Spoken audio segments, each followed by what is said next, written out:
ازيكم يا شباب، عاملين ايه؟ يا رب تكونوا بخير. في الفيديو اللي فات اتعلمنا مع بعض الكود الاساسي لكتابه كود دارت اللي هو الفويد مين، واخدنا مع بعض امر الطباعه اللي هو البرنت ستيتمنت، وعرفنا ازاي بنعمل او بنطبع اي حاجه عندنا على السكرين. تمام. في الفيديو ده هنتعلم مع بعض حاجه جديده اللي هي الداتا تايبس. الداتا تايبس عندنا بتتقسم لنوعين، يا اما البريمتيف داتا تايب،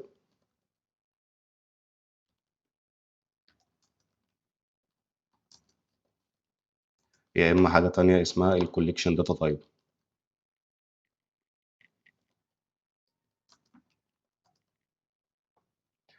طيب ايه الفرق بين البريمتيف داتا تايب والكوليكشن داتا تايب؟ البريمتيف داتا تايب دي بنخزن فيها قيمة واحدة، تمام، مش أكتر. أما الكوليكشن داتا تايب بنخزن فيها أكتر من قيمة، وبنقدر إن إحنا نستخدم كل قيمة لوحدها. الكلام ده هنفهمه فيما بعد.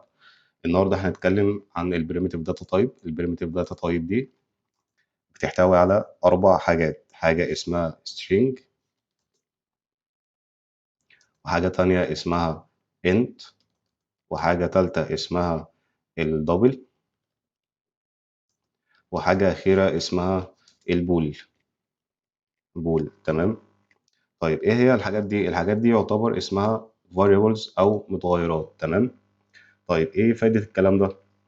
السترنج والانت والدبل والبول كل دول متغيرات او variables. الحاجات دي احنا بنستخدمها علشان نخزن قيمة عندنا. فلنفترض مثلا ان انت عندك مجموعة من الكتب وحابب ان انت تخزنهم، فانت هي بتخزنهم على هيئة variables، متغيرات.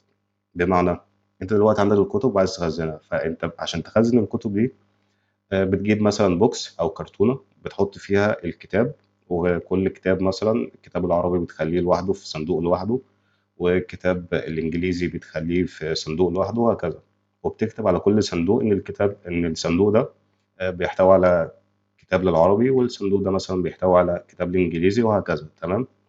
فهي المتغيرات حاجة زي كده بالظبط، أنت بتخزن فيها قيمة أنت عايز تخزنها، بتحطها في مكان معين. تمام. وبتكتب اسم المتغير دون اللي هو يعتبر بتكتب اسم على الصندوق عشان تقدر تبين المحتوى بتاع الصندوق ده. طيب خلينا نبدأ مع بعض كده بشكل عملي. خلينا نمسح دول. احنا قلنا مع بعض اول كود اساسي اللي هو الفويد مين، بعد كده القوسين دول، بعد كده الكيرلي براكت. تمام. اول نوع عندنا هو السترنج. السترنج ده مسؤول على ان هو يخزن القيم النصية.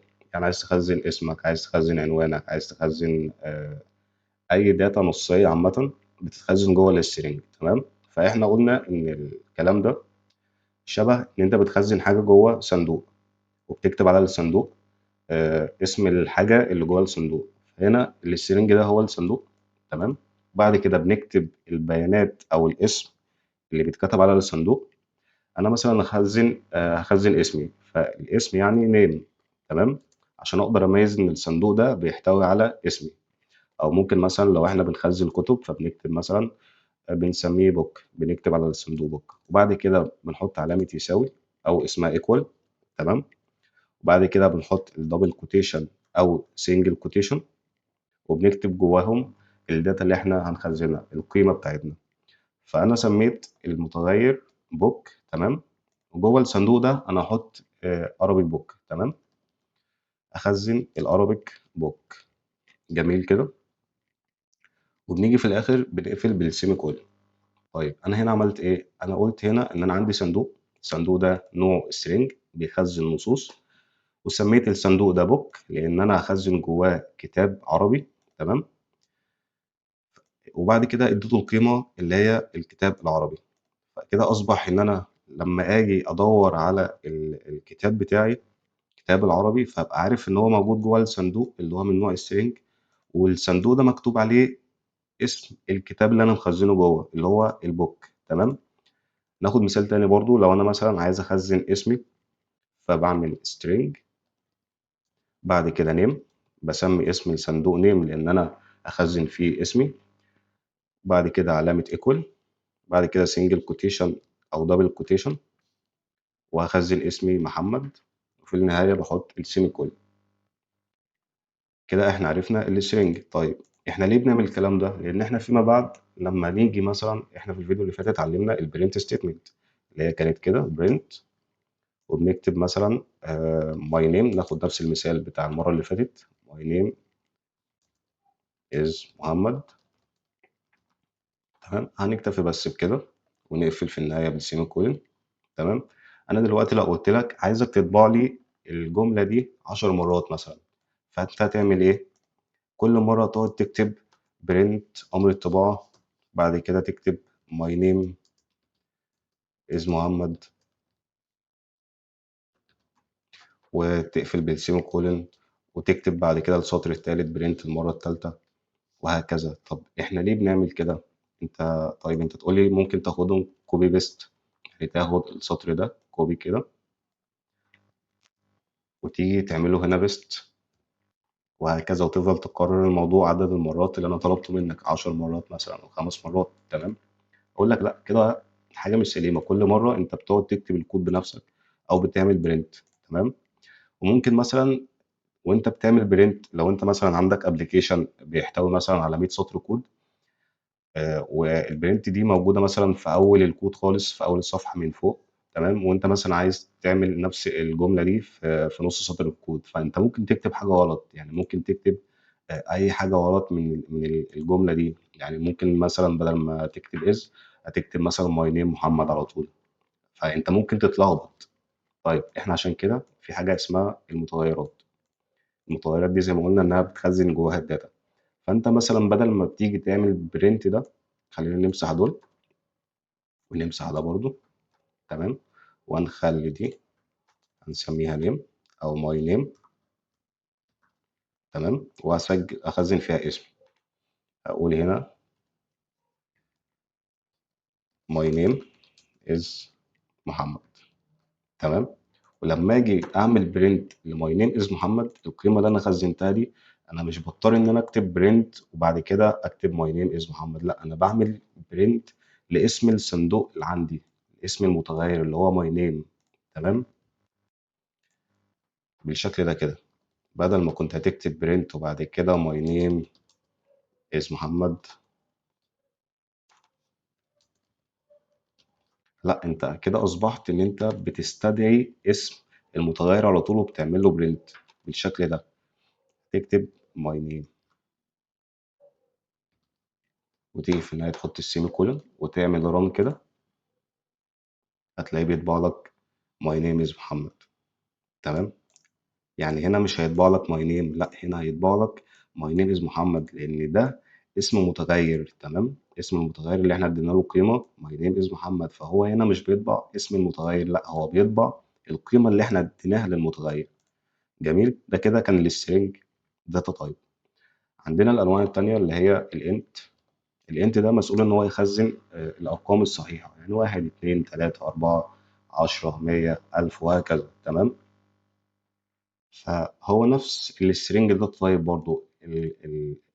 الداتا تايبس كلها بنفس المبدأ، ان انت بيبقى عندك الصندوق ده نوع انتجر او سترنج مثلا، وبعد كده بتديله اسم. تمام. فانا مثلا في الانتجر هنا هخزن سني او عمري. تمام. انا عندي 22 سنة، فهكتب int age اللي هو السن، وبعد كده علامة equal، وهكتب 22 على طول، وبعد كده السيمي كولن. كده انا خزنت عندي متغير من نوع integer اللي هو مسؤول ان هو يخزن ارقام. تمام. وسميته age بناء على ان انا اخزن فيه عمر. تمام. واديته القيمة بتاعته 22 اللي هو السن بتاعي. لو جيت عملت برنت وعملت برنت للايدج، هيطبع لي العمر بتاعي. بص كده، طبع لي هنا ماي نيم از محمد اول واحده، وبعد كده العمر بتاعي اللي هو الايدج. تمام. طيب احنا ليه هنا عملنا الانتجر وبعد علامه ايكوال ما كتبناش الدبل كوتيشن او سنجل كوتيشن وحطينا جواها القيمه بتاعتنا؟ لان الانتجر مسؤول ان هو يخزن ارقام صحيحه، على عكس السترنج اي قيمه بياخدها بيخزنها كقيمه نصيه. يعني انا حتى لو كتبت له مثلا رقم مش حروف، اديته مثلا 22، فمش هيديني ايرور. على عكس ان انا الانتجر هنا لو جيت كتبت له حروف هيديني ايرور، او حتى لو جيت حطيتها جوه كوتيشن او دبل كوتيشن مثلا هيديني برضو ايرور، لان ده بيقبل حاجه وده بيقبل حاجة تانية خالص. تمام. تالت نوع عندنا هو الدبل، كتب بالشكل ده دبل. تمام. الدبل ده مسؤول إن هو يخزن الأرقام العشرية، يعني 1.5، 1.1، 1.8، 2.5، 3.5، وهكذا. تمام. ده عكس الانتجر تماما. الانتجر يخزن أرقام صحيحة، يعني أنا هنا كتبت له 22 على عكس الدبل. الدبل، خلينا ناخد مثال مع بعض كده. هديله مثلا 22.5. تمام. ده شكل الرقم العشري. تمام. انما الايدج بتتعامل مع الارقام الصحيحه 22 ونص، بتتعامل مع الارقام الصحيحه 22، على عكس الدبل بتتعامل مع الارقام العشريه. هنا اديته القيمه 22، هنا اديته 22 ونص. تمام. طيب الانتجر لو جيت اديته قيمه عشريه هيديني ايرور. تمام. ولكن الدبل لو اديته قيمة صحيحة ومش عشرية مش هيديني ايرور. ليه؟ إن الدبل يقدر إن هو يتعامل مع القيمة الصحيحة، الرقم الصحيح والرقم العشري. ولكن لو جينا عملنا برنت للدبل، بص كده برنت للإيدج 1، بص كده هنلاقي إن هو طبع لنا 22.0. طب ليه 22.0 مع الرغم إن إحنا كاتبين له هنا 22 بس، يعني كاتبين له رقم صحيح مش رقم عشري؟ ليه هو اداهولنا برقم عشري؟ لأن الدبل أي قيمة بياخدها بيتعامل معاها إنها رقم عشري مش صحيح. يعني أنت كتبت له 22 رقم صحيح، فهيطبع لك هنا أو هيتعامل معاه على أساس إن هو رقم عشري. لو كتبت له 22.2 مثلا هيطبعها لك زي ما هي 22.2. بص كده، اتعامل معاه على أساس إنها رقم عشري. حتى لو اديته القيمة برقم صحيح مش هيديلك ايرور ولا حاجة، وهيتعامل معاه على أساس إنها رقم عشري مش صحيح. بص كده 10.0. تمام. تالت نوع عندنا في الفاريبلز هو البول، بيتكتب بالشكل ده. طيب ايه هو البول ده؟ البول ده بياخد قيمتين اتنين، يا ترو يا فولس، يا صح يا خطأ. تمام. ده احنا بنستخدمه في امثله كتير. من ضمن الامثله مثلا ان انت كشخص بتسجل على الفيسبوك، بتكتب البيانات بتاعت الاكونت بتاعك، بتعمل لوج ان بمعنى صح. فانت لو اديت لو كتبت البيانات بتاعتك بشكل صحيح فبيدي لك قيمه ترو، اللي هو انت كتبت البيانات بتاعتك بشكل صحيح فتقدر انك تخش على الاكونت. اما انت لو كتبت البيانات غلط فبيدي لك فولس، يعني بياناتك غير صحيحة. هو البول ماشي بنفس المبدأ ده، يا بياخد يا ترو يا فولس، ما بياخدش اكتر من كده. تمام. فلنفترض مثلا عندنا بول من نوع question، مثلا هنسميه question. تمام. وهنديله قيمة بترو. نفس المثال اللي انا قلته لك، انت بتعمل لوجن دلوقتي، فانت لو كتبت بياناتك بشكل صحيح هيبقى البيانات بتاعتك بترو، يعني بياناتك صحيحة، هيسمح لك إن أنت تخش على الأكونت بتاعك. أما لو كانت القيمة بتاعتك بفولس فهيدي لك إن البيانات بتاعتك غلط. يعني أنت لو كتبت البيانات غلط هيدي لك فولس، يعني أنت كتبت البيانات بشكل خاطئ، مش هتقدر إنك تخش الأكونت بتاعك. فهو البول بنستخدمه في حاجات زي كده، بيقبل القيمتين الاتنين بس، يا ترو يا فولس. تمام. كده يا شباب احنا عرفنا مع بعض الداتا تايبس اللي هي البريميتيف داتا تايبس اللي هي المتغيرات او الفاريبلز. عرفنا الاربع انواع بتاعهم اللي هم السترينج. وملحوظه السترينج اول حرف فيه كابيتال، حرف الاس كابيتال مش سمول. انت لو جيت كتبته سمول بالشكل ده هيدي لك ايرور، لازم تكتبه كابيتال. تمام. يبقى عندنا السترينج، وعندنا خدنا تاني الانت، واخدنا الدبل، واخدنا مع بعض البول. تمام. عرفنا إن السترينج بيخزن قيم نصية، ومش شرط قيم نصية، يعني ممكن تكتب له أرقام عادي بيتعامل معاها على أساس إنها نص مش رقم. تمام. وفي الفيديوهات الجاية إن شاء الله نعرف مع بعض برضو المعلومة دي وهوضحها بشكل أكتر.